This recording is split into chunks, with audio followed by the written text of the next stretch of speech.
Nagpa-free ride sa gimanihong taxi ang usa ka taxi driver nga nagsaulog usab sa iyang birthday. Gawa sa iyang adlaw na tawhan, gihalad usab niya kini sa kapistahan ni Senyor Santo Niño.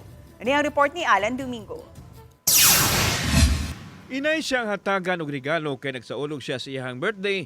Siya naman hinuon ang naghatag og regalo sa mga pasahero.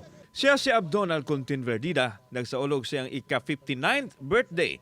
Enero 12, kinsa gigugol niya ang tibok adlaw sa pagbahas-bahas sa kalsada, pagpa-make up og pasahero nga walay bayad. Gani na sorpresa og nalipay ang mga nakasakay niya nga mga pasahero nga naa pa day tao nga sama kang Abdon.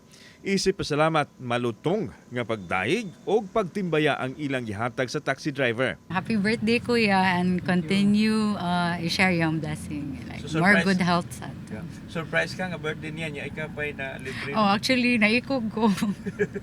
Aron masayran sa mga tao ang iyang free ride, nagpataon pa kini og tarp sa iyang taxi.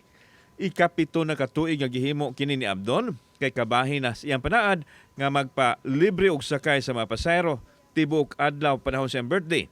Gani manghatag pa siya og kwarta katong sobra sa iyang tag 20 pesos kada adlaw nga tinigom sulod sa usa ka tuig nga maoy gipap full tank usab sa taxi. Pasalamat ko sa Ginoo nga Senyor Santo Niño nga niabot ko ani karon idara ug akong pamilya walay mga dautan nga kuan mayong lawas.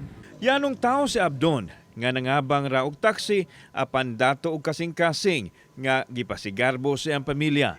Sa iyang adlaw natawhan, aduna siya dako usab nga mensahe. Hinaot ko sa atong gobyerno no nga wala na taning korupsyon. Sa atong presidente, Mr. President, tinud-an na imong gipasalig nga imo ganing paano ng korupsyon. Kauban si Clover Lumayag o Rod Prado. Ako si Alan Domingo. Balitang Bisdak.